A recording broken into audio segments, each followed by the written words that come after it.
हर अंधेरी गली में एक न एक कहानी छिपी होती है। लेकिन आज की कहानी थोड़ी अलग है।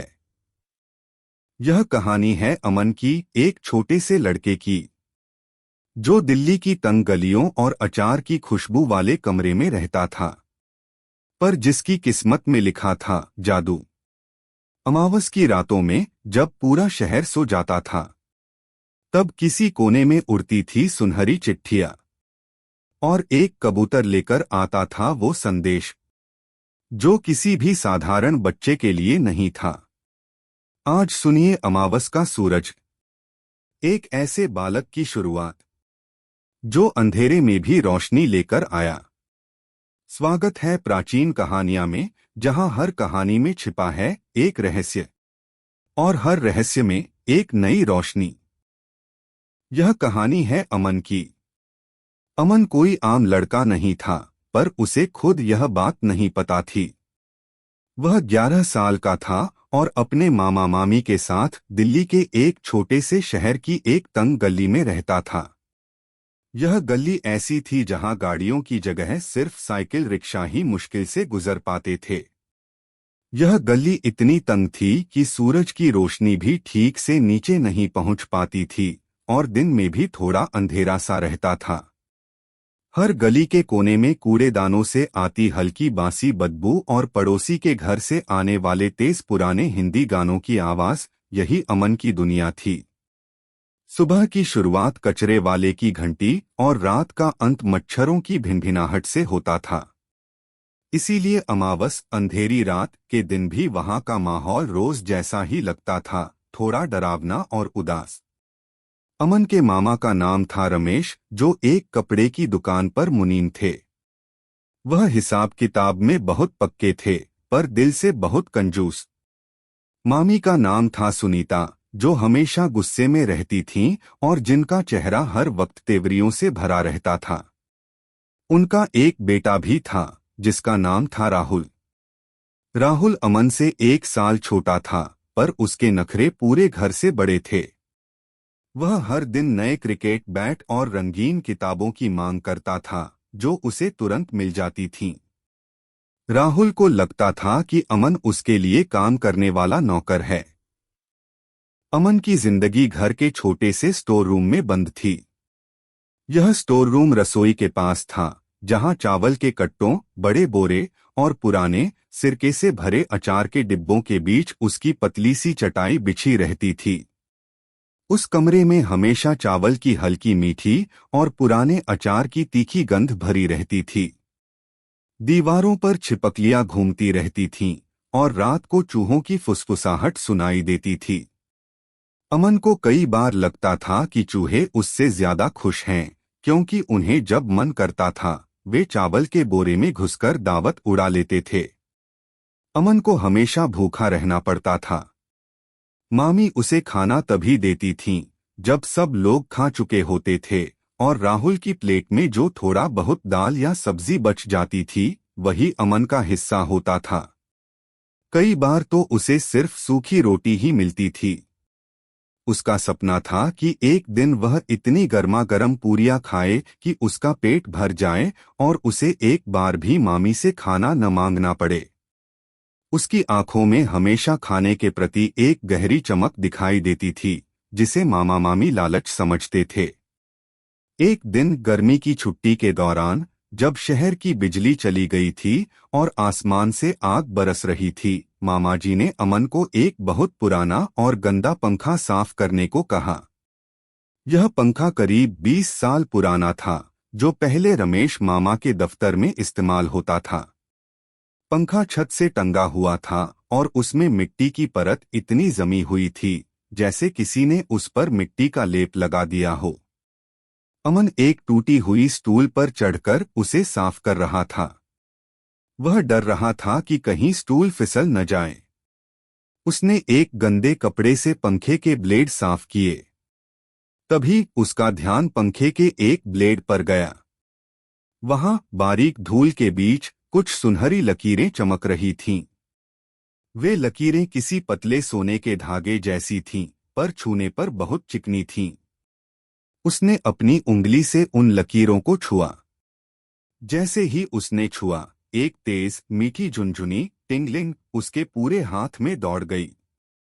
यह ऐसा महसूस हुआ जैसे किसी ने उसके शरीर के अंदर शहद घोल दिया हो और उसके सारे दुख दर्द उस पल के लिए गायब हो गए। वह डरकर नीचे कूद गया और सांस लेने लगा। उसका दिल जोरों से धड़क रहा था। अगले ही पल जब मामाजी ने बिजली आने पर पंखा चलाया तो सब हैरान रह गए। वह पंखा जो बरसों से घू घू की आवाज करता था, अचानक धीमी धीमी मध्यम सी आवाज में हवा देने लगा। और हवा भी ऐसी जैसे गर्मियों में पहाड़ की ठंडी हवा चल रही हो। यह हवा सीधे अमन के स्टोर रूम की तरफ आ रही थी, जहां अब थोड़ी ठंडक महसूस हो रही थी। पूरे घर में पहली बार इतनी शानदार ठंडक महसूस हुई थी। मामी जो पास में कढ़ाई में पूरी तल रही थीं, यह देखकर बहुत हैरान हुई। उनके चेहरे पर पहले गुस्सा आया, फिर लालच। मामी चिल्लाईं, ओए अमन, तूने पंखे में कुछ मिलाया है क्या? यह तो एकदम नया जैसा चलने लगा। अगर यह बाजार में बिकेगा तो कम से कम 5,000 का तो बिकेगा। अब यह राज मत खोलना, नहीं तो तेरा मामा नया पंखा लाने को कहेगा। और हाँ, यह ठंडी हवा सिर्फ तेरे कमरे में क्यों आ रही है? इसे किचन की तरफ मोड़। अमन को पता नहीं था कि उसने क्या किया था। उसने बस उस सुनहरी लकीर को छुआ था। उसे लगा कि शायद यह जादू है, पर उसने तुरंत अपने मन को समझाया, पागल, जादू कहाँ होता है? यह तो बस पुरानी चीजों के साथ कभी कभी हो जाता है। लेकिन अंदर ही अंदर उस ठंडी हवा ने उसे एक नया सपना दे दिया था। अगले हफ्ते अमन का 11वां जन्मदिन था। अमन जानता था कि उसे कोई तोहफा नहीं मिलेगा। बस शायद राहुल उसे अपनी टूटी हुई टॉय गन फेंक कर दे देगा, जैसा वह हर साल करता था, या मामी उसे बासी बूंदी के लड्डू देंगी। जन्मदिन की सुबह अमन आंखें मलता हुआ उठा।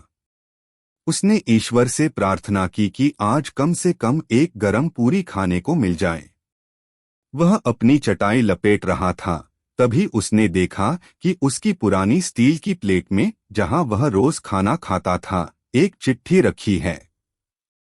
मामी ने सबके लिए आलू के पराठे बनाए। घर में आलू, घी और अमचूर आम का पाउडर की खुशबू फैल गई। राहुल को 2 बड़े बड़े पराठे मिले, जिन पर खूब सारा मक्खन तैर रहा था, और मामा मामी को भी। अमन चुपचाप इंतजार कर रहा था कि उसे आखिर में एक छोटा सा बचा हुआ पराठा मिलेगा। तभी रसोई के खिड़की से एक अजीब कबूतर उड़ता हुआ अंदर आया। वह कबूतर बहुत अजीब था। उसके पंख हल्के चांदी के रंग के थे और उसकी आंखें पीली थीं, जैसे किसी पुराने दिए की लौ, या जैसे पीला पुखराज चमक रहा हो। वह कबूतर हवा में बिना पंख हिलाए एक पल के लिए तैरता रहा। कबूतर ने अपनी चोंच में एक छोटी सी चिट्ठी दबा रखी थी। उसने सीधे अमन की थाली में चिट्ठी गिराई और गुटरगू की आवाज करते हुए वापस उड़ गया। उस आवाज में एक अजीब सी गूंज थी, जैसे किसी दूर के मंदिर की घंटी बज रही हो। मामाजी ने अपनी चप्पल उठाकर कबूतर की तरफ फेंकी, पर कबूतर बिजली की तेजी से गायब हो गया। मामाजी बोले, अमन, यह क्या बकवास है? तेरे लिए कबूतर चिट्ठी ला रहा है। क्या तूने किसी जादूगर को दोस्त बनाया है? अगर कोई पैसा मांग रहा है तो मैं उसे एक पैसा भी नहीं दूंगा। मामी ने लपककर वह चिट्ठी उठा ली। वह चिट्ठी गाढ़े लाल रंग के मोटे कागज पर लिखी थी और उस पर सोने के धागे से एक मुहर लगी थी। मुहर पर एक दीपक, एक किताब और एक उड़ता हुआ रथ का निशान बना था। यह निशान सूरज की रोशनी में तेज रोशनी छोड़ रहा था। मामी ने चिट्ठी खोली। अंदर सुंदर घुमावदार हिंदी में कुछ लिखा था, जिसके अक्षर किसी मोती जैसे चमक रहे थे। चिट्ठी में लिखा था, प्रिय अमन शर्मा, हम आपको सूचित करते हैं कि आपने भारत के सबसे महान जादू विद्यालय दिव्य विद्या मंदिर में पढ़ने के लिए प्रवेश पा लिया है। आपकी यात्रा अमावस की रात में शुरू होगी, क्योंकि आप अमावस का सूरज हैं जो अंधकार में प्रकाश लाता है। कृपया अपने अभिभावकों के साथ 24 घंटे के भीतर दिनेश पंडित से संपर्क करें। सामान की सूची संलग्न है, जिसमें एक देवस्त्र, जादुई हथियार और 5 मीटर सूती कपड़ा शामिल है। भवदीय आचार्य प्रमुख, दिव्य विद्या मंदिर। चिट्ठी का पता था: श्रीमान अमन शर्मा, स्टोर रूम निवासी, रसोई के पास, अचार के डिब्बों के निकट, दिल्ली की गली संख्या 7, भारत। यह पता इतना सटीक था कि मामी के चेहरे का रंग उड़ गया। उन्होंने तुरंत चिट्ठी फाड़कर अंगीठी में फेंक दी। वह मुहर वाला कागज राख में बदलने की जगह जलते हुए सोने की तरह चमकता रहा और अंत में एक छोटी सी सुनहरी तितली बनकर हवा में उड़ गया। मामी गुस्से से बोली, कोई पागल खानदान वाला मजाक कर रहा है। यह सब बकवास है अमन। अगर तूने किसी को भी इसके बारे में बताया तो तुझे रात का खाना नहीं मिलेगा। और राहुल, तू इस सब पर हंसना मत। लेकिन अगले दिन और अगले दिन और फिर अगले दिन भी चिट्ठियां आती रहीं। दूसरी चिट्ठी सुबह के अखबार के अंदर से निकली, जहां सब्जी वाले का नाम लिखा होना चाहिए था। तीसरी चिट्ठी दूध के पैकेट के नीचे दबी मिली और चौथी तो सबसे अजीब थी, वह राहुल के क्रिकेट बैट के हैंडल के अंदर चिपकी हुई थी। पांचवी चिट्ठी तब मिली जब मामी ने प्रेशर कुकर की सीटी निकाली तो उसके अंदर से वह लाल कागज निकला। मामा मामी अब डर के मारे थर-थर कांपने लगे। उन्होंने घर के सारे दरवाजे और खिड़कियां बंद कर दिए और हर छोटे से छेद को पुराने कपड़ों और मिट्टी से बंद कर दिया। मामा जी ने यहाँ तक कहा कि जादू जैसी कोई चीज नहीं होती, पर जब उन्होंने देखा कि उनकी सेविंग बुक के पन्नों के बीच भी एक छोटी सी चिट्ठी रखी है तो उनका आत्मविश्वास पूरी तरह टूट गया। चिट्ठियां रुकने का नाम नहीं ले रही थीं। मामा मामी की नींद उड़ गई थी। उन्हें लगने लगा था कि भूत प्रेत उनके पीछे पड़ गए हैं। एक सुबह मामा जी ने अमन को एक बड़ी बाल्टी दी। मामा जी बोले, अमन, जा बाजार से हमारे लिए एक छोटा एलईडी बल्ब ले आ। और हाँ, अगर कोई अजीब आदमी तुझे कोई कागज दे तो उसे वहीं जला देना। और सुन, शाम को तुझे यह पूरी बाल्टी भरनी है दाल चावल के लिए, इसलिए जल्दी वापस आना। अमन बाजार गया। बाजार में हमेशा की तरह शर्त लगाने वाले लोग, सब्जी बेचने वाली अम्माएं और गाय सब मौजूद थे। वह एक बल्ब की दुकान पर खड़ा था जब उसकी नजर सामने की हलवाई की दुकान पर पड़ी। हलवाई की दुकान में घी की खुशबू और चाशनी की मिठास फैली हुई थी। वहां एक बहुत विशाल आदमी बैठा था। वह इतना मोटा और लंबा था कि खटिया टूट न जाए, इसलिए उसने 2 टेबल जोड़कर उस पर बैठा था। उसका चेहरा भालू जैसा था और उसकी मूछें किसी बरगद की जड़ें जैसी थीं, जो कंधे तक लटक रही थीं। उसकी पगड़ी पर एक छोटा सा चांदी का चांद चमक रहा था। वह आदमी बड़े आराम से एक टब भरकर रसगुल्ला खा रहा था। उसकी एक बाइट में 3-4 रसगुल्ले समा जाते थे। दुकान के मालिक ने उसे एक स्टील की बड़ी गिलास में लस्सी दी, जो किसी छोटे बच्चे के लिए बाल्टी जैसी थी। जब अमन बल्ब लेकर वापस मुड़ा तो उस आदमी ने उसे आवाज दी। आवाज ऐसी थी जैसे बादलों की गड़गड़ाहट हो या जैसे ढोल बज रहा हो। ओह, तुम अमन हो। मैं तुम्हें पहचानता हूं। तुम अमावस का सूरज हो। अमन डर गया। उसे लगा कि वह आदमी उसे पकड़ लेगा। माफ करना काका, पर मैं आपको नहीं जानता। और मेरा नाम अमावस का सूरज नहीं, सिर्फ अमन है। उस विशाल आदमी ने जोर से हंसा। उसकी हंसी सुनकर गली के कुछ आवारा कुत्ते डरकर भाग गए। उसने एक गरम जलेबी का टुकड़ा हवा में उछाला और वह टुकड़ा हवा में चांदी के सिक्के जैसा चमककर अमन के हाथ में आ गिरा। वह जलेबी इतनी कुरकुरी थी कि उसकी खुशबू अमन की नाक में भर गई। मेरा नाम है बलवान काका। मैं तुम्हें दिव्य विद्या मंदिर तक ले जाने आया हूँ और मुझे तुम्हारी चिट्ठी का जवाब न मिलने पर दिनेश पंडित ने भेजा है। अब जल्दी से यह जलेबी खाओ और चलो। बलवान काका उठ खड़े हुए। उनका सिर दुकान की छत से टकरा गया, जिससे कुछ एलईडी बल्ब टूटकर नीचे गिरे।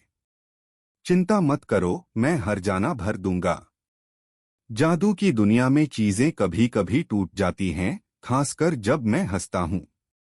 उन्होंने अमन की ओर देखा और बोले, तुम कोई पागल नहीं हो अमन। तुम एक जादुई बालक हो।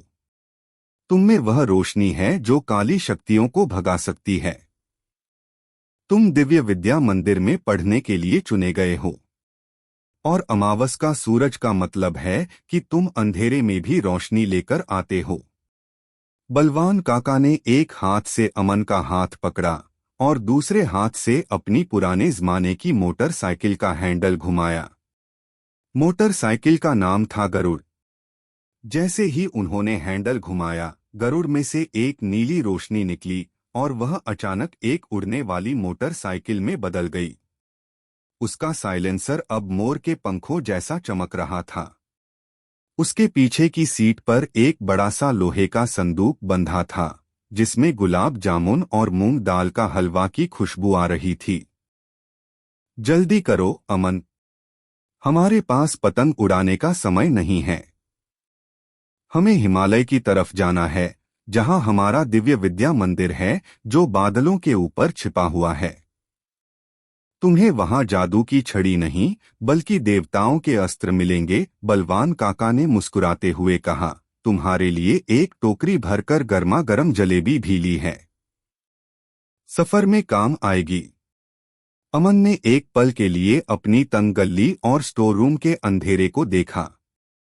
उसे एक पल के लिए लगा कि मामा मामी को बताकर जाना चाहिए, पर फिर उसे याद आया कि उन्हें तो उसकी कोई परवाह नहीं थी। उसके मन में एक नया उत्साह जागा। उसने अपने पुराने जूतों को कसकर बांधा। फिर उसने अपनी सीट बेल्ट कस ली। उड़ने वाली मोटरसाइकिल गरुड़ हवा को चीरते हुए ऊपर आसमान की ओर उड़ गई।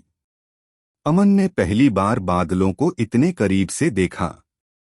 वे रुई के बड़े बड़े ढेरों जैसे लग रहे थे। दिल्ली शहर नीचे खिलौनों जैसा दिखाई दे रहा था। सबसे पहले उन्होंने लाल किला देखा, जो एक छोटी लाल बिल्डिंग जैसा लग रहा था। फिर कुतुब मीनार एक पतली पेंसिल जैसी लग रही थी। अमन को विश्वास नहीं हो रहा था कि जिस गली में वह रहता था, वह भी इस विशाल दुनिया का एक बहुत ही छोटा हिस्सा थी। बलवान काका जोर से चिल्लाए, क्योंकि हवा बहुत तेज थी, संभल कर बैठो अमन। हम अब गंगा नदी के ऊपर से जा रहे हैं।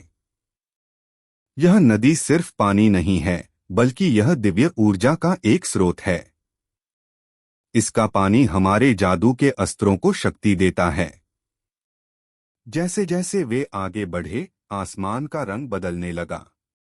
नीले रंग के साथ अब सुनहरा और बैंगनी रंग भी दिखाई दे रहा था, जो सिर्फ चित्रों में होता था। हवा ठंडी होने लगी। बलवान काका ने पीछे मुड़कर देखा।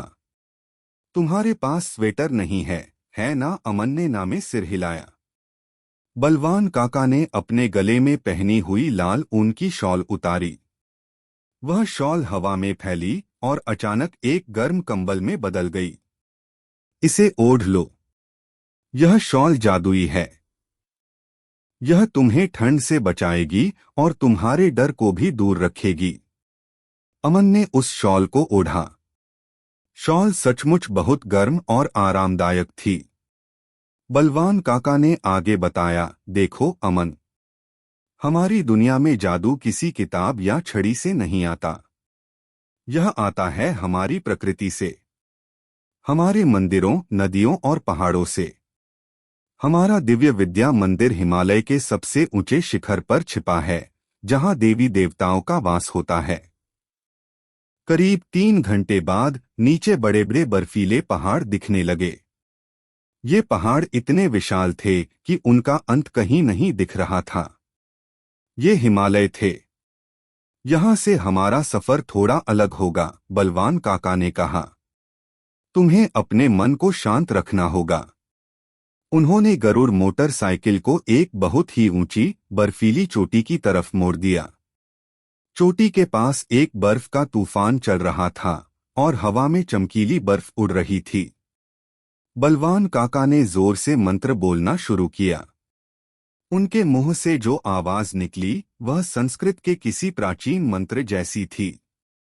जैसे ही उन्होंने मंत्र पूरा किया, उस बर्फीले तूफान के बीचों बीच एक तेज इंद्रधनुषी रोशनी का गोला दिखाई दिया।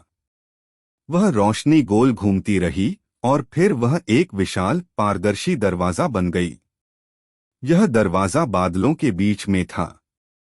दरवाजे के ऊपर सोने के अक्षरों में हिंदी में लिखा था, सत्यम शिवम सुंदरम। यही है दिव्य विद्या मंदिर का प्रवेश द्वार, बलवान काका ने फुसफुसाते हुए कहा। तुम्हें इस द्वार से गुजरना होगा। यहाँ पर जो भी झूठ बोलता है या जिसके मन में बुराई होती है, वह अंदर नहीं जा पाता। अमन डर गया, पर उसे याद आया कि उसने तो कभी किसी का बुरा नहीं चाहा। उसने ईमानदारी से बलवान काका की तरफ देखा और कहा, मैं तैयार हूं काका। बलवान काका मुस्कुराए। उनकी मुस्कान सूरज की पहली किरण जैसी थी। जैसे ही गरुड़ उस इंद्रधनुषी दरवाजे के अंदर घुसा, अमन को ऐसा महसूस हुआ जैसे वह किसी गर्म पानी के कुंड में नहा रहा हो। अंदर की दुनिया एकदम अलग थी। और यूं अमन की जिंदगी की सबसे बड़ी यात्रा शुरू हुई। एक तंग गली से लेकर बादलों के ऊपर छिपे मंदिर तक। लेकिन यह तो बस शुरुआत है। आगे क्या होगा, यह जानने के लिए सुनिए भाग 2, जहां अमन पहली बार करेगा सामना असली जादू और अपने भाग्य से।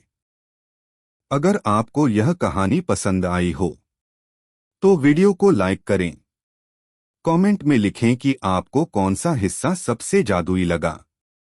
और सब्सक्राइब करें प्राचीन कहानियां को, क्योंकि हर हफ्ते एक नई रहस्यमयी दुनिया आपका इंतजार कर रही है।